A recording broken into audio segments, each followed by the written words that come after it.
Dear aspirants, welcome back to our channel. ఇక తెలంగాణ రాష్ట్రంలో జరగబోయేటువంటి ఏడబ్ల్ఈ అండ్ ఇతరత్ర ఎగ్జామినేషన్స్ యొక్క పాయింట్ ఆఫ్ వ్యూలో ఎగ్జామ్లో ఎక్కువ మార్క్స్ రావడానికి అవకాశం ఉన్నటువంటి ఒక ముఖ్యమైనటువంటి సబ్జెక్టు సోషో ఎకనామిక్ అవుట్లుక్, సామాజిక ఆర్థిక ముఖ చిత్రం అని చెప్పేసి అంటాం అనమాట.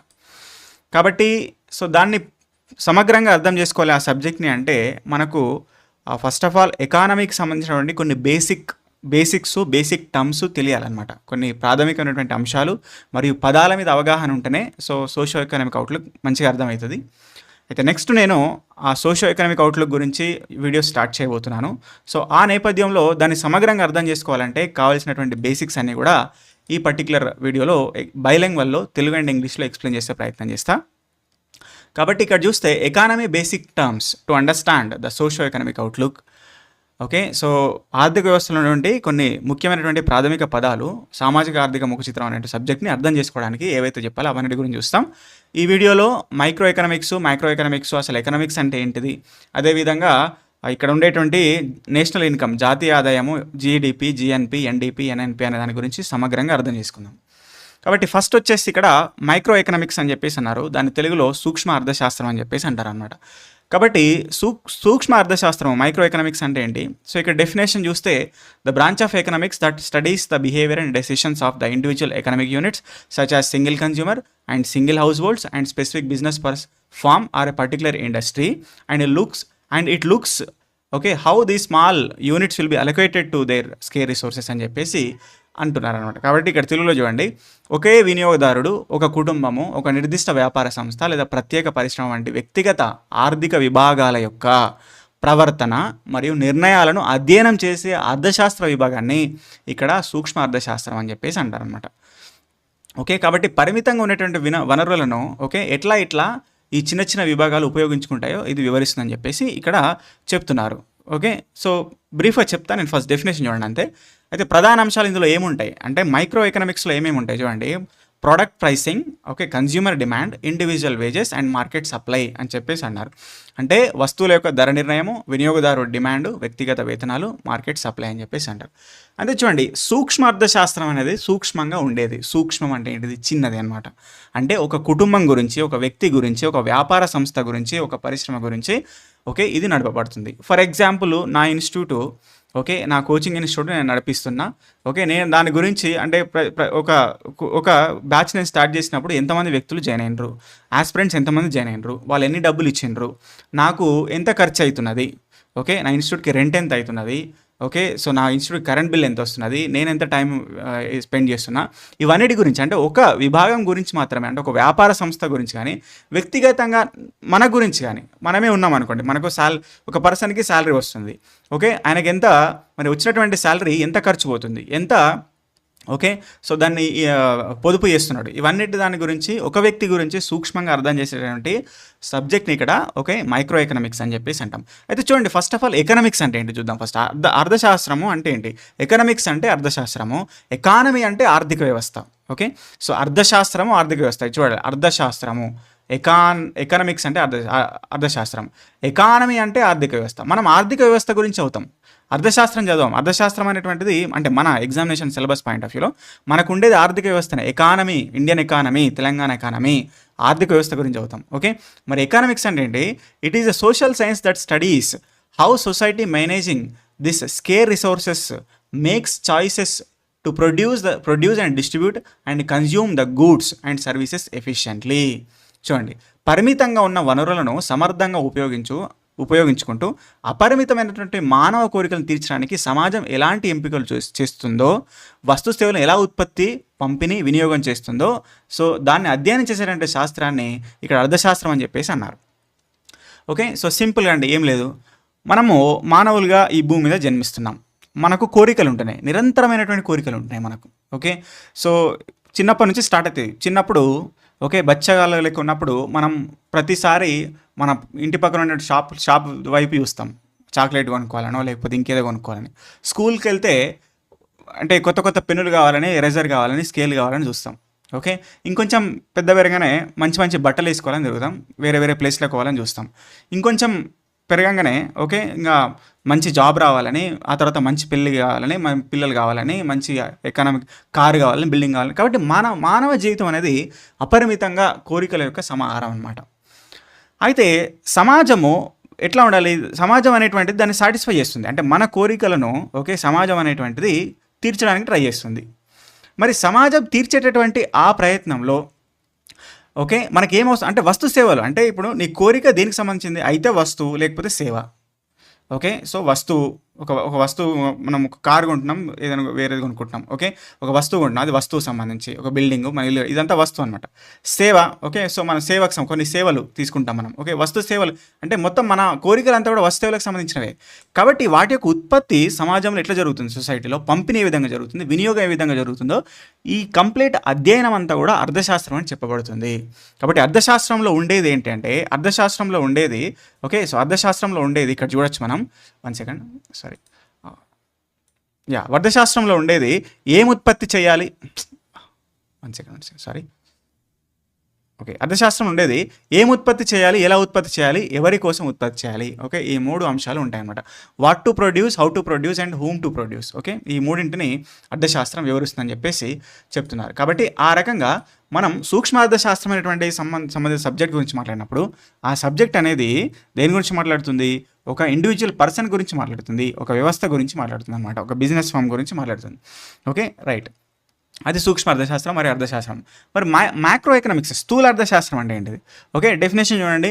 Macro economics the branch of the economics that studies the behaviour, performance and okay decision making of economy as a whole. Okay instead of looking at the individual trees, it looks at the entire forest. Okay it deals with the aggregate economic variable అని చెప్పేసి అన్నారు. Okay అంటే తెలుగులో ఒకసారి చూడండి, Telugu medium వాళ్ళు. ఒక దేశం యొక్క మొత్తం ఆర్థిక వ్యవస్థ పనితీరు, ప్రవర్తన మరియు నిర్ణయాలను సమగ్రంగా అధ్యయనం చేసే శాస్త్రాన్ని స్థూల అర్థశాస్త్రం అని చెప్పేసి అంటారు.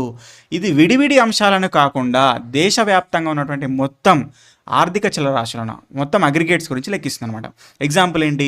జాతీయ ఆదాయం, నేషనల్ ఇన్కమ్, ద్రవ్యోల్బలం, ఇన్ఫ్లేషన్, ఓకే మొత్తం నిరుద్యోగం, unemployment, GDP growth rate, okay ప్రభుత్వ కోశ మరియు ద్రవ్య విధానాలు, ఓకే సో గవర్నమెంట్ యొక్క ఓకే ఇక్కడ మానిటరీ పాలసీస్ గురించి, physical policies and monetary policies గురించి సో ఇది అధ్యయనం చేస్తాను అనమాట. కాబట్టి ఒక దేశం గురించి కంప్లీట్గా అధ్యయనం చేసేటువంటి క్రమంలో ఓకే సో ఒక యాజ్ అ హోల్ మొత్తం గురించి అధ్యయనం చేసినటువంటి క్రమంలో ఉండేటటువంటి అర్థశాస్త్ర విభాగాన్ని మనం ఇక్కడ మ్యాక్రో ఎకనామిక్స్ స్థూల అర్థశాస్త్రం అని చెప్పేసి అంటాం. కాబట్టి ఇక్కడ ఒకటే సింపుల్గా ఏం లేదు. సూక్ష్మ అర్థశాస్త్రం అంటే ఇండివిజువల్ పర్సన్, స్థూల అర్థశాస్త్రం అంటే ఒక దేశం, దాట్స్ ఇట్. ఓకే సో స్థూల అర్థశాస్త్రం మ్యాక్రో ఎకనామిక్స్ ఒక దేశం అంటే అది నేషనల్ ఇన్కము, ద్రవ్యోల్బలము, నిరుద్యోగము ఇవన్నిటి గురించి చేస్తానమాట. అయితే చూడండి మన ఆర్థిక వ్యవస్థలో అంటే మనం చదువుకున్నటువంటి ఎకానమీ, తెలంగాణ ఎకానమీ, ఇండియన్ ఎకానమీలో మనం ఏం చూస్తున్నాం? మరి మ్యాక్రో ఎకనామిక్స్ చూస్తున్నామా, మైక్రో ఎకనామిక్స్ చూస్తున్నామా? మనం చూసేది మ్యాక్రో ఎకనామిక్స్, గుర్తుపెట్టుకోవాలి. అందుకనే మనకున్నటువంటి ఈ సోషియో ఎకనామిక్ అవుట్లుక్ అనేటువంటి ఈ సబ్జెక్ట్లో అందులో 3వ చాప్టర్ ఉంటుంది చూడండి. ఓకే సో 3వ చాప్టర్లో మనకు మ్యాక్రో ఎకనామిక్ ట్రెండ్స్ అనేది ఉంటుంది. మ్యాక్రో ఎకనామిక్ ట్రెండ్స్, స్థూల అర్థశాస్త్ర ధోరణులు అని చెప్పేసి ఉంటుంది. అది తెలంగాణ రాష్ట్రానికి సంబంధించి. ఓకే కాబట్టి ఆ రకంగా ఆ పదం మనకు అర్థం కావాలంటే ఫస్ట్ తెలియాలి దాని గురించి. అందుకని ఇక్కడ ఎక్స్ప్లెయిన్ చేయడం జరిగింది. కాబట్టి అక్కడ ఉండేటువంటి ఒక పదం మీకు ఇప్పుడు అర్థమైపోయింది అనమాట. రైట్. సో ఇప్పుడు కొన్ని డెఫినేషన్స్, ఇక్కడ డిఫరెన్సెస్ చూడండి. సూక్ష్మ అర్థశాస్త్రంలో ఒక కుటుంబం యొక్క నెలవారీ బడ్జెట్, ఎగ్జాంపుల్ నిర్దిష్ట నగరంలో ఒక పెట్రోల్ ధర, ఓకే ఒక స్థానిక విద్యా సంస్థ యొక్క లాభ నష్టాలు, ఇప్పుడు చెప్పినట్టుగా ఒక సాఫ్ట్వేర్ ఉద్యోగికి వచ్చే జీతం అనమాట. ఇక స్థూల అర్థశాస్త్రంలో ఒక భారతదేశం యొక్క వార్షిక కేంద్ర budget, okay annual central budget ఏదైతే ఉందో అది. అదేవిధంగా మొత్తం ద్రవ్యోల్బల రేటు, ఇన్ఫ్లేషన్ రేట్ ఏదైతే జరుగుతుందో ఒక దేశం మొత్తంలో ఏదైతే ఉన్నదో ఇప్పుడు సో ప్రజెంట్గా ట్రెండ్ అది ఇన్ఫ్లేషన్ అనేటువంటిది. కాబట్టి సో అలాంటిది. అదేవిధంగా స్థూల దేశీయోత్పత్తి, జీడిపి, ఓకే జీడిపి యొక్క వృద్ధి రేటు, ఓకే సో అది కూడా ఇందులోకి వస్తుంది అనమాట. అదేవిధంగా నిరుద్యోగిత రేటు, అన్ఎంప్లాయ్మెంట్ రేటు, ఇవన్నీ కూడా అంటే ఒక దేశం గురించి మాట్లాడినప్పుడు, ఒక రాష్ట్రం గురించి మాట్లాడినప్పుడు, యాజ్ ఎ హోల్ మాట్లాడినప్పుడు అది స్థూల అర్థశాస్త్రానికి సంబంధించిందని గుర్తుపెట్టుకోవాలన్నమాట. That's it. Okay right. Next ఇక ఇంపార్టెంట్ కాన్సెప్ట్స్ ఇక్కడ మనం చూస్తే జీడిపి, జిఎన్పి, ఎన్డిపి, ఎన్ఎన్పి ఈ 4 అంశాలు ఉంటాయి. అసలు వాటి డెఫినేషన్స్ ఏంటి, వాటి డిఫరెన్సెస్ ఏంటి, వాటి చూడాలన్నమాట. Right. GDP gross domestic product అని చెప్పేసి అంటాము. ఓకే, సో తెలుగులో స్థూల దేశీయ ఉత్పత్తి అని చెప్పేసి అంటాము. డెఫినేషన్ చూడండి, the total market value of all final goods and services produced within the geographical boundaries of a country during the specific period. Okay, చూడండి, all final goods, okay, total market value and monetary value కూడా చూడండి. Monetary value అంటే ద్రవ్య విలువ, total market monetary value of all final goods and services. Okay, all the final goods and services within the geographical boundaries of a country. తెలుగులో చూడండి, ఒక నిర్దిష్ట కాలంలో అంటే ఒక ఆర్థిక సంవత్సరం అనమాట, ఒక దేశం యొక్క భౌగోళిక సరిహద్దుల లోపల ఉత్పత్తి చేయబడిన అంతిమ వస్తు సేవల యొక్క మార్కెట్ ద్రవ్య విలువని ఇక్కడ జీడిపి అంటారనమాట. ఓకే, అంటే జీడిపి అంటే ఏంటి? ఒక దేశం సరిహద్దులు ఫస్ట్ తీసుకోవాలి. మనకు సరిహద్దులు ఏమున్నాయి? ఓకే, సో నార్త్ సైడ్లో జమ్మూ కాశ్మీర్ బార్డర్లో అటు ఉన్నది. ఓకే, హిమాలయాలు. ఇంకా ఇటు పక్క చూస్తే వెస్ట్ సైడ్ వస్తే మనకేముంది? పాకిస్తాన్ బార్డర్ ఉంది. ఇటు వస్తే అరేబియా సీ ఉంది. కిందికి వస్తే ఇండియన్ ఓషన్ ఉంది. ఇటు పక్కన ఓకే బంగాళాఖాతం. ఓకే, పైనకి వెళ్తే ఓకే అక్కడ బంగ్లాదేశ్, అటు నేపాల్, భూటాన్, ఇవన్నీ మన బార్డరీస్ కదా. అంటే మన దేశం యొక్క బౌండరీస్ లోపల, ఓకే, సో బౌండరీస్ లోపల, సరిహద్దుల లోపల ఏర్పాటు చేసినటువంటి వస్తు సేవల యొక్క ఉత్పత్తి అయినటువంటి వస్తు సేవల యొక్క మార్కెట్ విలువని మనం ఏమంటున్నామంటే జీడిపి అని చెప్పేసి అంటున్నాం. వస్తువులు మరియు ఒక సేవలు. ఓకే, వస్తువులు అంటే ఏంటండి? ఇప్పుడు ఒక కంప్యూటర్ తయారైంది, ఒక వస్తువు. సేవ అంటే ఏంటి? ఒక ఐటీ సేవ, ఒక యాప్. నేను ఇప్పుడు మీకు ఒక యాప్ రూపంలో సర్వీస్ని అందిస్తున్నాను, అది సర్వీస్ అనమాట. ఓకే, ఒక టెలికాం ఇండస్ట్రీ మనకు ఒక సేవను అందిస్తుంది. ఒక ఇద్దరు పర్సన్స్ మధ్య మనం మాట్లాడుకుంటున్నాం. మీ ఇక్కడ హైదరాబాద్లో ఉంటే ఇంటి దగ్గర ఉన్న మీ పర్సన్స్, మీ అమ్మా నాన్న మీతో మాట్లాడుతున్నారు, అదొక సేవ. ఒక టెలికాం ఇండస్ట్రీ సేవ అందిస్తుంది, అది సేవ అనమాట. ఓకే, వస్తు రూపంలో ఉంటే వస్తువు, సేవ రూపంలో ఉంటే సేవ. ఇవన్నీ కూడా వస్తు సేవల యొక్క ఉత్పత్తి. గూడ్స్ అండ్ సర్వీసెస్ యొక్క మానిటరీ వాల్యూని మనం ఇక్కడ ఏమంటున్నాం? ఫైనల్ మానిటరీ వాల్యూని ఏమంటున్నాం అంటే జీడిపి అని చెప్పేసి అంటున్నాం అనమాట. కాబట్టి ఇక్కడ దీని ఫార్ములా ఒకటి ఉన్నది చూడండి, consumption plus investment plus government spending plus exports minus imports. దీని net factor income from abroad అని చెప్పేసి అంటాం, NFI అని చెప్పేసి అంటాం. అయితే చూడండి, ఇప్పుడు యాజ్ ఆఫ్ నౌ ఇది ఫార్ములా గురించి మీకు అర్థం కాకపోతే వదిలేసేయండి. మీకు ఆల్రెడీ తెలిసి ఉంటే ఓకే, ఒకసారి మెమరైజ్ అవుతుంది. లేకపోతే దీని గురించి ఇప్పుడే అవసరం లేదు. ఎందుకంటే ఇండియన్ ఎకానమీ చదివేటప్పుడు మనకు జీడిపి క్యాలిక్యులేషన్ కొన్ని విధానాలు ఉంటాయి. ఓకే, సో అక్కడ మనకు ఏముంటుంది? Output method, input method, expenditure method. Okay, ఆదాయ మదింపు పద్ధతి, ఉత్పత్తి మదింపు పద్ధతి, ఓకే, వ్యయ మదింపు పద్ధతి అని చెప్పేసి మనకు 3 రకాల పద్ధతులు ఉంటాయి. అయితే ఇక్కడ నేషనల్ ఇన్కమ్ క్యాలిక్యులేట్ చేసేటటువంటి పద్ధతులు మనం అక్కడ నేర్చుకుంటాం. ఓకే, యాజ్ ఆఫ్ నో గుర్తుపెట్టుకోండి, జీడిపి అంటే వినియోగం ప్లస్ పెట్టుబడి ప్లస్ ప్రభుత్వ వ్యయం plus net factor income from abroad. Okay, ఎగుమతులు మైనస్ దిగుమతులు అనమాట. రైట్, ఇది జీడిపి. నెక్స్ట్ GNP చూడండి, గ్రాస్ నేషనల్ ప్రోడక్ట్, స్థూల జాతీయోత్పత్తి. అక్కడేమో దేశీయోత్పత్తి అన్నాం, ఇక్కడ జాతీయోత్పత్తి అని అన్నాం. ఓకే, ఇక్కడ D అంటే ఓకే డొమెస్టిక్ అంటే దేశీయ, అంటే సరిహద్దు లోపల జరిగేది. N అంటే నేషనల్ అంటే జాతీయులు. ఇప్పుడు మనమందరం భారత జాతీయులం, అంటే భారత పౌరసత్వాన్ని కలిగి ఉన్నాం మనమంతా. ఓకే, కాబట్టి మన భారత పౌరసత్వం కలిగినటువంటి జాతీయులు ఎవరైతే ఉన్నారో, మన ఇండియన్స్ ఎవరైతే ఉన్నారో, వాళ్ళు ఉత్పత్తి చేసినటువంటి okay all final goods market వాల్యూని మనం ఇక్కడ GNP అంటాం. చూడండి డెఫినేషన్ ఇక్కడ చూడండి, the total market value of the all final goods and services produced by the citizens or national residents of the country regardless of their location okay during the specific period okay will be called as GNP. Gross national product అంటే ఏంటి చూడండి, ఒకే దేశానికి సంబంధించిన పౌరులు లేదా జాతీయ నివాసితులు వారు స్వదేశంలో ఉన్న విదేశాలలో ఉన్న ఒక నిర్దిష్ట కాలంలో ఉత్పత్తి చేసిన అంతిమ వస్తు సేవలు యొక్క మొత్తం విలువను GNP అంటారు. ఇది ఉత్పత్తి చేసిన వ్యక్తి యొక్క పౌరసత్వానికి ప్రాధాన్యత ఇస్తుంది అనమాట. నేను చెప్పేది అది. డొమెస్టిక్ అంటే బార్డర్స్, విత్ ఇన్ బార్డర్స్, సరిహద్దులకు ప్రాధాన్యత ఇస్తుంది GDP. వ్యక్తులకు ప్రాధాన్యత ఇచ్చేది GNP అనమాట. అంటే మన జాతీయులు మనమందరం ఇక్కడ ఉన్నాం, ఇక్కడనే వస్తు సేవలను ఉత్పత్తి చేస్తున్నాం, ఓకే అది GDPలో క్యాలిక్యులేట్ అవుతుంది. ఫర్ ఎగ్జాంపుల్ కొంతమంది అమెరికాలో ఉన్నారు మన వాళ్ళు, అక్కడ వాళ్ళు ఉత్పత్తి చేసేటటువంటి వస్తు సేవల యొక్క ఉత్పత్తి ఏదైతుందో విలువ ఏదైతుందో సో వాటిని కూడా కన్సిడరేషన్లోకి తీసుకుంటే అది GNP అవుతుంది. అంటే GNP అన్నప్పుడు with in the country boundaries అనేది లేదనమాట, బార్డర్స్ అనేది లేదు. ఇక వాళ్ళు ఎక్కడన్నా ఉండని వాళ్ళు ఉత్పత్తి చేసినటువంటి వస్తు సేవలను పరిగణలోకి తీసుకుంటే అది GNP అవుతుంది అనమాట. ఓకే, సో అందుకని సింపుల్గా దాని యొక్క ఫార్ములా ఏం చెప్తారు, GNP is equal to GDP plus net factor income from abroad.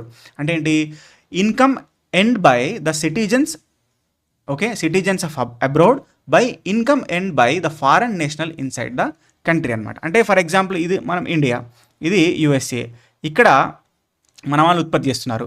Okay, ఇక్కడ ఇప్పుడు ఇది యుఎస్, ఇది అమెరికా అనుకుందాం, ఇది ఇండియా అనుకుందాం. ఇండియాలో అమెరికా వాళ్ళు ఉత్పత్తి చేస్తున్నారు, అమెరికాలో ఇండియా వాళ్ళు ఉత్పత్తి చేస్తున్నారు. ఓకే, వాళ్ళ యొక్క వస్తువుల ఉత్పత్తి మన దేశంలో ఉన్నది, మన యొక్క వస్తువుల ఉత్పత్తి వాళ్ళ దేశంలో ఉన్నది.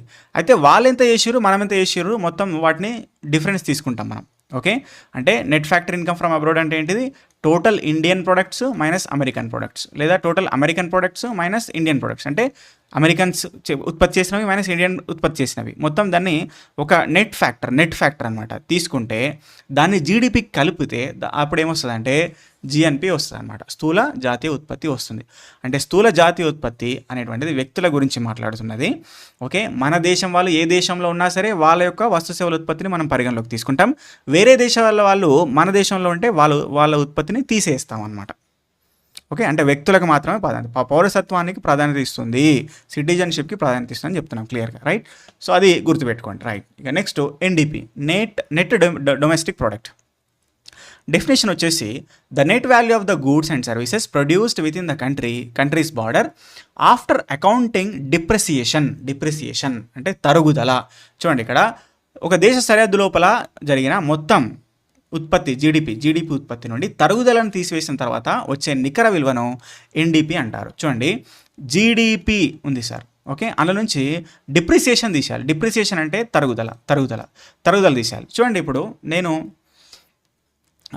ఇక ఒక కంప్యూటర్లో మీకు క్లాస్ చెప్తున్నా, ఇది నిన్న ఉన్నా, ఓకే, సో ఇది నడుస్తుంది. ఒక 1 year తర్వాత ఏదో ఒక ప్రాబ్లం వస్తుంది. ఎందుకు ప్రాబ్లం వస్తుంది, అది కంటిన్యూస్గా వాడుతున్నాం కాబట్టి. సో అందులో ఉన్నటువంటి ఏదో ప్రోడక్ట్ కొద్దిగా డ్యామేజ్ అవుతుంది, కంటిన్యూస్గా వాడుతుంటే కొద్దిగా డిఫెక్ట్ ఏర్పడుతుంది కదా, దాన్ని నేను సరి చేయిస్తా. ఓకే, సరి చేయిస్తే దానికి కొన్ని డబ్బులు ఖర్చు అవుతాయి నాకు. సో అది డిప్రిసియేషన్ కాస్ట్, అంటే అది కంటిన్యూస్గా వాడుతున్నప్పుడు, ఓకే, సో ప్రతి సంవత్సరము దానిలో కొంత తరుగుదల ఏర్పడుతుంది అనమాట. ఓకే, ఒక మిషన్ వాడుతున్నాం, ఒక మిషన్కి కొంత లైఫ్ టైం ఉంటుంది కదా. ఓకే, అంటే ప్రతి సంవత్సరం అంటే కొన్నప్పుడు మంచిగా పనిచేస్తుంది, ఆ తర్వాత నుంచి ప్రొడక్షన్ తగ్గిపోతుంది, ఇది తరుగుదల అనమాట, డిప్రిసియేషన్. ఆ రకంగా జీడిపి అనేటువంటి దాని నుంచి తరుగుదలను తీసేస్తే వచ్చేటటువంటి ఫ్యాక్టర్ని దాన్ని ఏమంటామంటే మనం, okay, so NDP, net domestic product, నికర దేశీయ ఉత్పత్తి అని చెప్పేసి అంటాం. ఓకే, కాబట్టి ఇక్కడ సింపుల్ ఏం లేదు, జీడిపి ఎన్డిపి అన్నప్పుడేమో, సారీ, జీడిపి జిఎన్పి అన్నప్పుడేమో ఏంటి, దేశ సరిహద్దులు, అదేవిధంగా వ్యక్తులు. మరి జీడిపి ఎన్డిపి అన్నప్పుడేమో ఇక్కడ GYN వస్తుంది, అంటే గ్రాస్ నుంచి నెట్ వస్తుంది, గ్రాస్ నుంచి net, gross salary, net salary. Gross salary మీకు 30,000 అనుకోండి, అందులో నుంచి ఇన్సూరెన్సు ఇంకా పిఎఫ్ ఇవన్నీ కట్ చేస్తే నెట్ వస్తుంది. అట్లనే తరుగుదలను తీసేస్తే మనకు వచ్చేది ఎన్డిపి అనమాట. ఓకే, అట్లా గుర్తుపెట్టుకోవాలి, జస్ట్ తరుగుదల. కాబట్టి ఒకటే formula, NDP is equal to GDP minus depreciation, that's it. Okay, ఇక next net national product, NNP. Okay, ఇక్కడ సింపుల్, ఇంతకుముందు జిఎన్పి అంటే నేర్చుకున్నాం మనం. జిఎన్పి అంటే ఏంటి, ఒక దేశానికి సంబంధించినటువంటి పౌరసత్వం కలిగిన వ్యక్తులు వాళ్ళు ఏ దేశంలో ఉన్నా సరే ఉత్పత్తి చేసినటువంటి వస్తు సేవల యొక్క అంతిమ ద్రవ్య విలువని మనం ఏమన్నాం, జిఎన్పి అని చెప్పేసి అన్నాం. ఇప్పుడు ఏం చేయాలి, తరుగుదలను తీసేయాలి, డిప్రిసియేషన్, అంతే. డిప్రిసియేషన్ తీసేసినప్పుడు వచ్చేటటువంటి దాన్ని మనం ఇక్కడ ఎన్ఎన్పి, నికర జాతీయ ఉత్పత్తి అని చెప్పేసి అంటాం. కాబట్టి నిర్వచనం ఏంటంటే, ఒక దేశ పౌరులు ఉత్పత్తి చేసిన మొత్తం స్థూల జాతీయ ఉత్పత్తి నుంచి తరుగుదలను తీసివేయగా వచ్చేటువంటి నికర విలువను ఎన్ఎన్పి అంటాము. కాబట్టి సో ఎన్ఎన్పి అనేది ఇట్లా గుర్తుపెట్టుకోవాలి. కాబట్టి దీని ఫార్ములా వస్తే NNP is equal to GNP minus తరుగుదల. NNP is equal to GNP minus depreciation. ఉత్పత్తి కారకాల వద్ద లెక్కించిన ఎన్ఎన్పినే ఆ దేశం యొక్క, చూడండి ఎన్ఎన్పి అంటే మనకి ఇక్కడ చూడండి ఫ్యాక్టరీ కాస్ట్ ఉంటుంది, మార్కెట్ ప్రైసెస్ ఉంటుంది. Okay, so NNP calculation at market price, NNP calculation at factory cost. అంటే ఉత్పత్తి చేసేటప్పుడు మనం ఏమేమి ఫ్యాక్టర్ తీసుకుంటాం కదా, భూమి అంటే అక్కడ ఉన్నటువంటి ల్యాండ్, లేబర్సు, ఓకే, సో చేసినటువంటి ఇన్వెస్ట్మెంటు, ఇవన్నీ ఫ్యాక్టర్స్ దగ్గర క్యాలిక్యులేట్ చేస్తే దాన్ని ఫ్యాక్టరీ కాస్ట్ దగ్గర క్యాలిక్యులేట్ చేయడం అంటాం. అంటే అది జీడిపి కానీ, జిఎన్పి కానీ, ఎన్డిపి కానీ, ఎన్ఎన్పి కానీ అన్నీ కూడా ఫ్యాక్టరీ కాస్ట్ దగ్గర క్యాలిక్యులేట్ చేస్తారు, ఒక్కోసారి మార్కెట్ వాల్యూ దగ్గర క్యాలిక్యులేట్ చేస్తారు.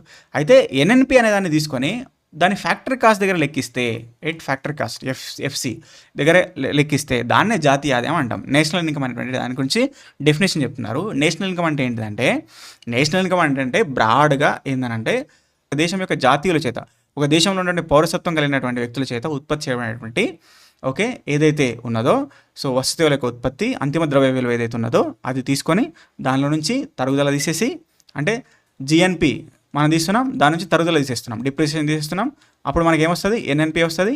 ఆ ఎన్ఎన్పిని మనం ఫ్యాక్టర్ కాస్ట్ దగ్గర లెక్కిస్తే అది జాతీయ ఆదాయం అవుతుంది, నేషనల్ ఇన్కమ్ అవుతుంది అనమాట. Okay whatever. దీని గురించి ఇంకా మీకు జీడిపి కొన్ని సందర్భం అంటే నేషనల్ ఇన్కమ్ అన్న ప్రతిసారి ఇక ఇది ఈ డెఫినేషన్ మనం తీసుకోకుండా జీడిపి అనే డెఫినేషన్ని మనం వాడుతుంటారు అనమాట. జనరల్గా జీడిపి అంటేనే నేషనల్ ఇన్కమ్ అన్నట్టుగా అట్లా పోతుంటుంది, కానీ కరెక్ట్ డెఫినేషన్ అనేది ఎన్ఎన్పి ఫ్యాక్టర్ కాస్ట్. కానీ జనరల్గా జీడిపి అనేదాన్ని ప్రతిసారి మనం మాట్లాడుతుంటాం. ఇక ఫైనల్గా మనం ఇక్కడ చూస్తే జీడిపికి, ఎన్డిపికి, అదేవిధంగా జిఎన్పికి, ఓకే జీడిపికి మధ్యలో ఈ డిఫరెన్సెస్ ఎట్లా వస్తున్నాయి, ఏం ఇక్కడ ఎఫెక్ట్ చేస్తున్నాయి దాని గురించి మనం ఇక్కడ చూస్తే చూడండి. గ్రాస్ టు నెట్ అంటే జీడిపి నుంచి ఎన్డిపిలో ఏం చేంజ్ ఉంది చూడండి. జీడిపికి ఎన్డిపికి మధ్యలో డిఫరెన్స్ ఒకటే, గ్రాస్ టు నెట్. గ్రాస్ నుంచి నెట్కి రావాలంటే డిప్రిసియేషన్ ఒకటే ఫ్యాక్టర్. డిప్రిసియేషన్ తీసేయాలి. గ్రాస్ నుంచి డిప్రిసియేషన్ తీస్తే ఓకే ఎన్డిపి వస్తుంది అనమాట, అంటే గ్రాస్ నుంచి నెట్ వస్తుంది అనమాట.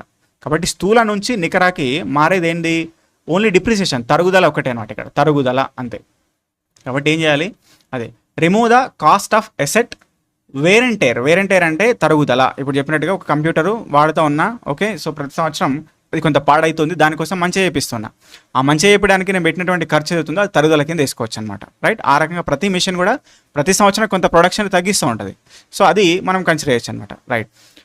ఇంకో ఎగ్జాంపుల్ చూడండి. ఇప్పుడు నేను క్లాస్ చెప్తున్నా మీకు, ఓకే ఈ ఫస్ట్ కొన్నప్పుడు ఒక 1 అవర్లో నెక్స్ట్ ఇయర్ ఒక 1.5 అవర్ పడుతుంది, ఎందుకంటే దాని యొక్క స్పీడ్ తగ్గుతుంది, ఇలాంటి ఫ్యాక్టర్స్ అని ఉంటాయి. కాబట్టి ఆ ½ అవర్ పీరియడ్ ఏదైతే ఉందో ఆ ½ అవర్ పీరియడ్ నా టైంని వేస్ట్ చేసింది, అంటే ఆ టైంలో వస్తు సేవల యొక్క ఉత్పత్తిని తగ్గించింది అనమాట.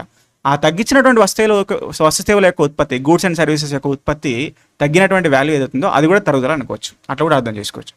డొమెస్టిక్ టు నేషనల్ ఏం చేంజ్ అవుతుంది, జీడిపి ఓకే జిఎన్పి మధ్యలో ఏంది difference, add net factor income from abroad ఎన్ఎఫ్ఐఏని తీసుకోవాలి. అంటే జీడిపికి జిఎన్పికి మధ్యలో ఏంది, ఇక్కడేమో దేశ సరిహద్దు లోపల, ఇక్కడేమో దేశ పౌరసత్వం కలిగినటువంటి వ్యక్తులు, ఓకే అంటే వేరే దేశాలు ఉన్నటువంటి మన దేశం వ్యక్తులు ఎవరైతే ఉన్నారో వాళ్ళు ఉత్పత్తి చేసినటువంటి వస్తు సేవలు, అదేవిధంగా మన దేశంలో ఉన్నటువంటి ఇతర దేశాల వాళ్ళు ఎవరైతే ఉన్నారో వాళ్ళు చేసినటువంటి వస్తు సేవల మధ్యలో డిఫరెన్స్ అనేటువంటిది ఎన్ఎఫ్ఐఏ. దాన్ని జీడిపికి యాడ్ చేస్తే మనకు జిఎన్పి వస్తుంది అని చెప్పాం. ఓకే ఆ రకంగా switch focus from inside the borders to by our citizens అనమాట. ఓకే ఆ రకంగా పెట్టుకోండి, రైట్. జీడిపి, ఎన్డిపి, ఎన్ఎన్పి, అదేవిధంగా మైక్రో ఎకనామిక్స్, అసలు ఎకనామిక్స్ అంటే ఏంటి, ఇవన్నీ గురించి ఈ వీడియోలో పూర్తి క్లారిటీ వచ్చింది అనుకుంటున్నా.